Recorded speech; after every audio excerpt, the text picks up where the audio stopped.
शुरू से ही कांग्रेस हिंदू द्रोही रही है। उसका करैक्टर पिछले 70 वर्षों का इतिहास इस बात का गवाह है कि हिंदुओं को दोयम दर्जे का नागरिक साबित करना और मुस्लिम तुष्टीकरण की नीति के कारण जिहादियों को खुश करना।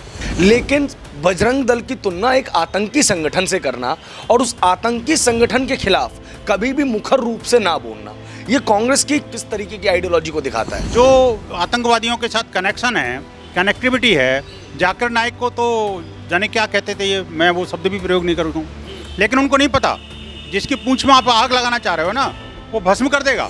कि जब सरतन से जुदा की गैंग संपूर्ण देश के अंदर प्रभावी थी और सारा देश ये देख रहा था कि पुलिस प्रशासन शासन भी कुछ नहीं कर पा रहा, सरकारें भी फेल होगी उनके सामने एक तरह से, तब बजरंग दल ने चुनौती को स्वीकार है।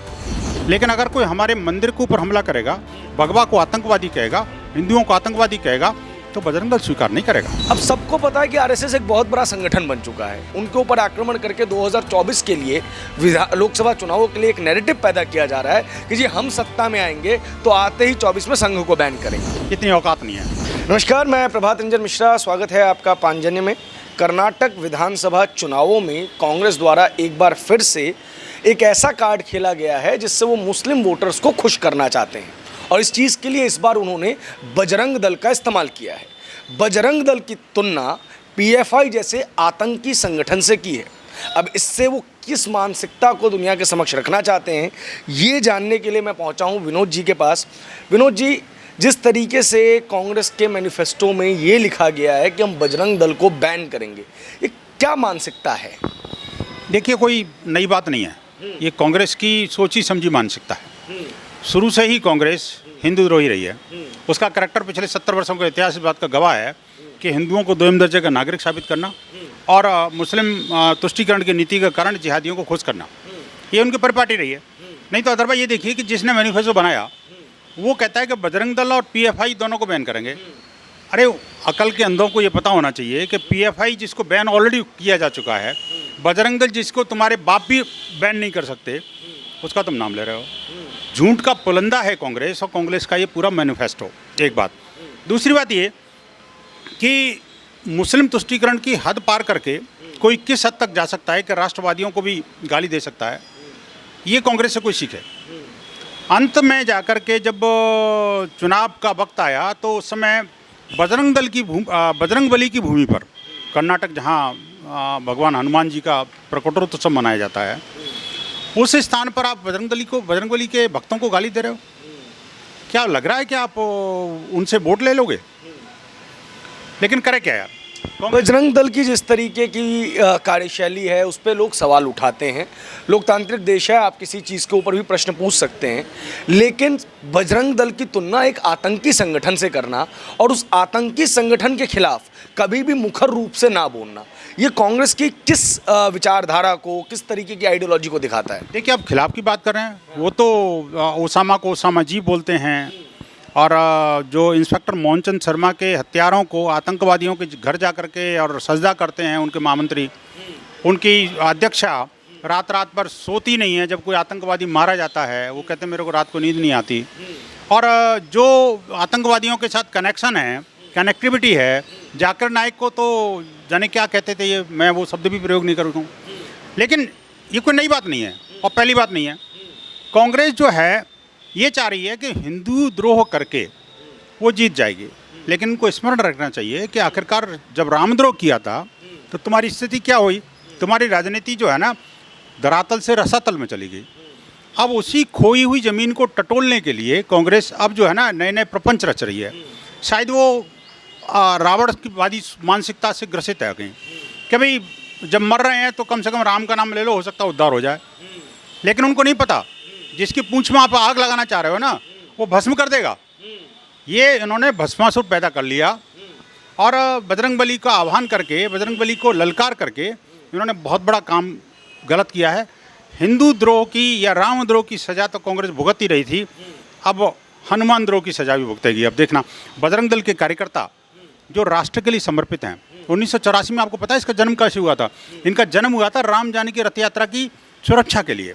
पूज्य संतों द्वारा रचित एक संगठन है ये, और पूज्य संतों ने कहा था कि ये जब जो यूथ मेरे माता सीता के रथ की रक्षा कर सकता है तो देश की रक्षा क्यों नहीं कर सकता? तो अभी उन्होंने, पूज्य संतों ने उसका नाम जो है बजरंग दल रखा था। और बजरंग दल ने आज तक, चाहे बाबा अमरनाथ की यात्रा जिसको क्या आतंकवादियों ने चैलेंज किया था 1990 के दशक में, उस समय बजरंग दल ने चुनौती को स्वीकार करते हुए कहा 50,000 कार्यकर्ता देश भर से बजरंगी गए थे और उस यात्रा को कहा था किसी माई के लाल ने दूध पिलाओ, दूध पियाओ अपनी माँ का तो हमें रोक के दिखा दे। जबकि आतंकवादियों ने कहा था अगर कोई कश्मीर घाटी के अंदर आएगा तो जिंदा नहीं बचेगा। बजरंग दल ने उस चुनौती को स्वीकार करते हुए वहाँ पर गए, न सिर्फ गए, तब से लेकर आज तक लाखों की संख्या में अनवरत रेलम पेला जारी है बाबा के भक्तों का। एक दूसरी बात मैं आपको बताऊँ, 17 साल पहले हमने बाबा बूढ़ा अमरनाथ की यात्रा प्रारंभ की थी पुंछ, राजौरी और उस सीमांत क्षेत्र में, जहाँ पर कि वो यात्रा मृत प्राय हुई थी और वहाँ का हिंदू जो 37% था 7% रह गया था। उस हिंदुओं को संबल दिलाने के लिए, संपूर्ण भारत से उनको कनेक्टिविटी बनाने के लिए, उनको लगे कि संपूर्ण भारत के लोग ही हमारे साथ हैं, तो बजरंग दल ने देश भर से यूथ को इकट्ठा करके वहाँ प्रतिवर्ष वहाँ पर मेला लगाते हैं और प्रतिवर्ष वहाँ बाबा बूढ़ा अमरनाथ की यात्रा के लिए जाते हैं। अब कर्नाटक की बात करो तो लगभग 12 वर्ष पूर्व कर्नाटक के चिकमंगलूर में दत्तात्रेय यात्रा प्रारंभ की हमने। वो दत्ता यात्रा जो है इतनी प्रभावी हुई कि बजरंग दल के कार्यकर्ताओं के कारण वहाँ का जो हिंदू समाज था वो अपने आप को सुरक्षित महसूस करने लगा। अभी मेवात क्षेत्र के अंदर जहाँ पर के लगभग 100 से अधिक गांव हिंदू विहीन हो चुके, 3 साल पहले बजरंग दल ने वो टारगेट दे करके और चैलेंज दे करके उनको जिहादियों को हमने वो यात्रा प्रारंभ की। उस यात्रा के भी बड़े अच्छे परिणाम आ रहे हैं। अभी गऊ हत्यारों पर एक अंकुश लग रहा है और वहीं वहाँ के हिंदुओं को जो है जहाँ पर लव जिहाद और लैंड जिहाद की घटना घटती थी उस पर भी काफ़ी कुछ विराम लगाने की कोशिश की है। अब देखिए अब तक लगभग 86 लाख गऊओं को हमने बचाया, 1 लाख के करीब हमने माताओं बहनों को लव जिहाद के चंगुल से बचाया, 1 लाख यूनिट प्रतिवर्ष लगभग हमने रक्तदान बजरंग दल के यूथ करते हैं हुतात्मा दिवस पर। और आज भी जो है बजरंग दल के पास एक ऐसा डाटा बैंक है, अगर किसी को रक्त की आवश्यकता पड़ती है तो तुरंत वो अपने स्क्रूटनाइज करके देश के अंदर कहीं भी रक्त की कमी ना हो, ये बजरंग दल का संकल्प है। विनोद जी, हमने देखा है पिछले कुछ समय से, चाहे वो गौ तस्करी हो, चाहे वो लव जिहाद के मामले हो, जब पुलिस प्रशासन पीड़ितों की मदद नहीं करता तब बजरंग दल बड़े एक्टिव होकर प्रदर्शन करता है, प्रशासन पे दबाव बनाता है और देखते हैं हम कि वो केस रजिस्टर करवाता है और डे टू डे उसकी प्रोसीडिंग्स का भाग भी बनता है, साथ ही साथ उन लोगों की सुरक्षा का भी दायित्व निभाता है। इससे क्या कुछ असामाजिक तत्व जो हैं वो बौखला गए हैं और उन्होंने दबाव डाल के कांग्रेस के मैनिफेस्टो में ये लिखवाया है ताकि जो संपूर्ण विपक्ष है वो कर्नाटक के ये प्रयोग को 2024 में इस्तेमाल करे। देखिए 2 बातें कहूँ आपको, वो न सिर्फ उनका सहयोग करता है बल्कि आप देखिए कि हमने ऐसे सब जिहादी मानसिकता के लोगों को मतलब न सिर्फ उनको रोकता है बल्कि आप देखिए जब सरतन से जुदा की गैंग संपूर्ण देश के अंदर प्रभावी थी, अभी कुछ महीने पुरानी बात है ना जी, और सारा देश ये देख रहा था कि पुलिस प्रशासन शासन भी कुछ नहीं कर पा रहा, सरकारें भी फेल होगी उनके सामने एक तरह से, तब बजरंग दल ने चुनौती को स्वीकार है और हमने जैसी हेल्पलाइन जारी करी, आपको याद होगा संपूर्ण भारत के अंदर हिंदू समाज अपने आप को सुरक्षित महसूस करने लगा और उन्होंने कहा कि हम भी बजरंग दल से जुड़ेंगे, हम भी कुछ करना चाहते हैं। और आप देखिए उसके बाद कोई सरतन से जुदा की गैंग खड़ी नहीं हुई। हमारा चैलेंज है, अगर कोई देश के विरुद्ध काम करेगा, धर्म के विरुद्ध काम करेगा, हमारी हिंदू बहन बेटियों की इज्जत के साथ खिलवाड़ करेगा तो बजरंग दल किसी भी हालत में बख्शेगा नहीं। हम लोकतांत्रिक तरीके से लोगों को सबक सिखाना जानते हैं। हम ये जानते हैं कि आखिरकार जो देशद्रोही तत्व हैं वो आखिरकार किस मानसिकता के साथ में ये देश का चीरहरण कर रहे हैं, माता बहन बेटियों की इज्जत के साथ खिलवाड़ कर रहे हैं। इतना ही नहीं, देखिए सेवा की बात करो तो अपने बजरंग दल ने अभी पिछले दिनों वृक्षारोपण अभियान लिया, हमने अब तक 5 लाख से ज़्यादा वृक्षारोपण किए।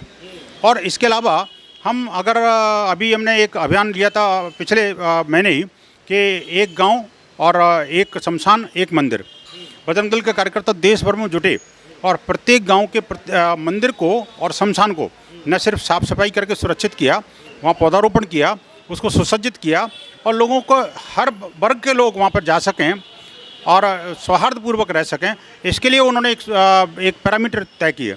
तो बजरंग दल अनेक प्रकार के काम कर रहे हैं जिनको मैं अभी तो गिना भी नहीं सकता। अभूतपूर्व काम बजरंग दल ने किए हैं और इसी के कारण आज देखिए देश के अंदर जब भी कोई देश विरोधी गतिविधियाँ खड़ी होती हैं तो लोग बजरंग दल को पुकारते हैं और लोग अभी ये कहते हैं बजरंग दल कहाँ है। मुझे इस बात का फक्र है कि कभी मान लो हम नहीं भी पहुँच पाते तो वहाँ भी लोग इस बात को लेकर के आहत होते हैं बजरंग दल कहाँ है। यानी उनको लगता है कि बजरंग दल एक सुरक्षा का तंत्र है, एक सुरक्षा कवच है हिंदू समाज। उसी सुरक्षा के तंत्र को तोड़ना चाह रहे हैं क्योंकि बजरंग दल के कार्यों में एक ये कार्य भी है कि वो बांग्लादेशी घुसपैठी या जो भी अवैध रूप से रोहिंग्याज हों वो अवैध रूप से जो भारत में घुसे हैं उनके खिलाफ भी मुखर रूप से वो जंग करता है। और ये बात जग जाहिर है कि किस तरीके से वोट बैंक की राजनीति के लिए तमाम नेता उनको बसा रहे हैं। इसको एक्सपोज करता है बजरंग दल, इसलिए बजरंग दल उनकी आंख की किरकिरी बन गया है। निश्चित रूप से देखिए, कांग्रेस की और कांग्रेस की कोख में से जन्मे जो राजनीतिक दल और राजनेता हैं, उन सब की आंखों की किरकिरी तो बजरंग दल शुरू से रहा है। 2 बार इस पर प्रतिबंध भी लगा के देख लिया कांग्रेस ने, लेकिन उनको सबको मुंह की खानी पड़ी, क्योंकि हम अनैतिक और अलोकतांत्रिक या अवैध काम करते ही नहीं। बजरंग दल की फितरत में ये नहीं है। लेकिन अगर कोई हमारे मंदिर के ऊपर हमला करेगा, हमारे आस्था के केंद्र पर हमला करेगा, भगवा को आतंकवादी कहेगा, हिंदुओं को आतंकवादी कहेगा, तो बजरंग दल स्वीकार नहीं करेगा। आप दिमाग में से बिल्कुल स्पष्ट तौर पे मैं कहना चाहता हूँ सबको कि बजरंग दल वो संगठन है जो देश की रग रग में बसता है, देश उसके रग रग में बसता है। देश के लिए मरना मिटना ये बजरंग दल का एक एक कार्यकर्ता जानता है। अगर उनके ऊपर कोई इस तरह की उंगली उठाता है, पीएफआई जैसे आतंकवादी और देशद्रोही और प्रतिबंधित संगठन से उसकी तुलना करता है, तो देश के लोग जानते हैं अच्छी तरह से उनके साथ क्या किया जाए। अब देश के लोग, बल्कि कर्नाटक से कांग्रेस का ये नाटक समाप्त हो चुका। अब इसकी अंतिम यात्रा की तैयारी कर ले कांग्रेस। सर, एक और सवाल मैं आपसे पूछूंगा। आपको याद ही होगा जब पीएफआई बैन हुआ था तो शफीकुर रहमान बर्क, जो कि सांसद है समाजवादी पार्टी के, उन्होंने कहा पीएफआई ही क्यों बैन कर रहे हो, आरएसएस को भी बैन करो। प्रमोद तिवारी का आपको जिक्र पता होगा। राहुल गांधी ने खुले मन से आरएसएस का नाम ज़रूर नहीं लिया, लेकिन उनका संकेत भी उसी तरफ था। अब सबको पता है कि आरएसएस एक बहुत बड़ा संगठन बन चुका है, सीधा उन पर अटैक संभव नहीं है। तो क्या जो छोटे छोटे उपक्रम हैं, जो छोटे छोटे उनके भाग हैं, उनके ऊपर आक्रमण करके 2024 के लिए लोकसभा चुनावों के लिए एक नैरेटिव पैदा किया जा रहा है कि जी हम सत्ता में आएंगे तो आते ही 24 में संघ को बैन करेंगे? देखिए, 2 बातें। आपको चाहे छोटा लग रहा होगा, क्योंकि आप इतने बड़े बृहद संगठन को जानते हैं, संघ को, संघ के अनुसंघ संगठनों को, लेकिन जो पॉलिटिकल विंग है, पॉलिटिकल जो लोग हैं जिन्होंने बजरंग दल का नाम लिया, उन्होंने वीएचपी का नाम नहीं लिया, जबकि बजरंग दल तो वीएचपी का एक छोटा सा अंग है। अभी उन्होंने दुर्गा वाहिनी के वो डंडे नहीं देखे।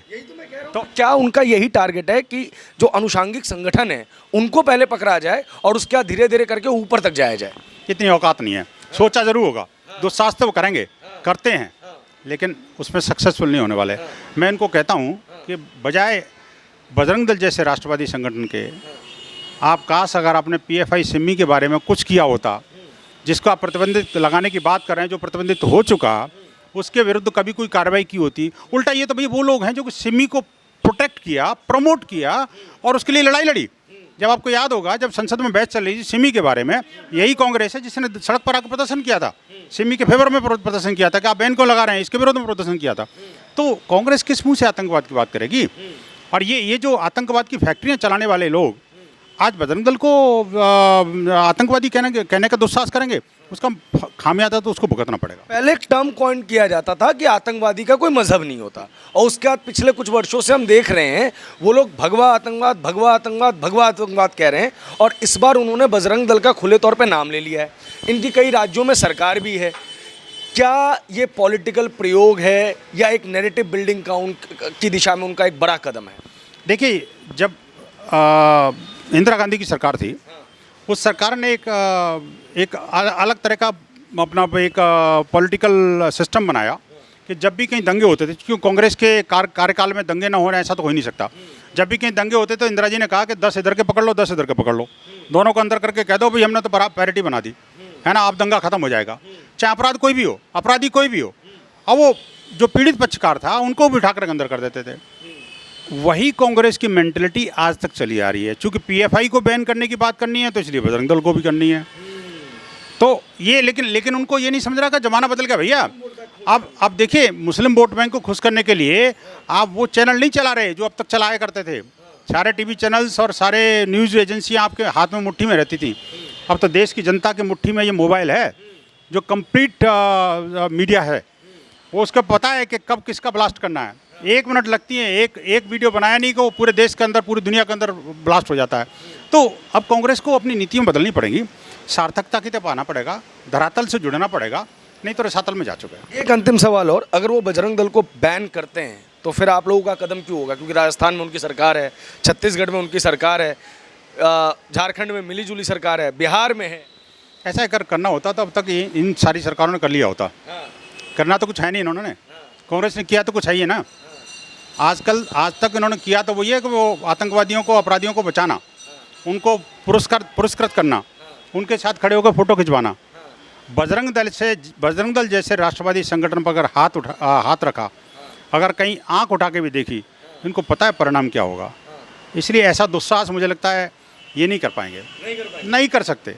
और करके दिखा दें, अगर करके दिखाते हैं तो आप देखना फिर मजा क्या होता है। मेरे को बताने की जरूरत नहीं है, वो जनता जानती है। दुर्गा वाहिनी भी सड़क पे आएगी? जरूरत नहीं है जी, सारा देश सड़क पर आएगा, सारा देश। बजरंगियों के साथ एक देशवासी खड़ा है। बहुत बहुत शुक्रिया, बहुत बहुत धन्यवाद हमसे बात करने के लिए। इस वीडियो पर आपकी क्या प्रतिक्रिया है कमेंट बॉक्स में ज़रूर बताएं।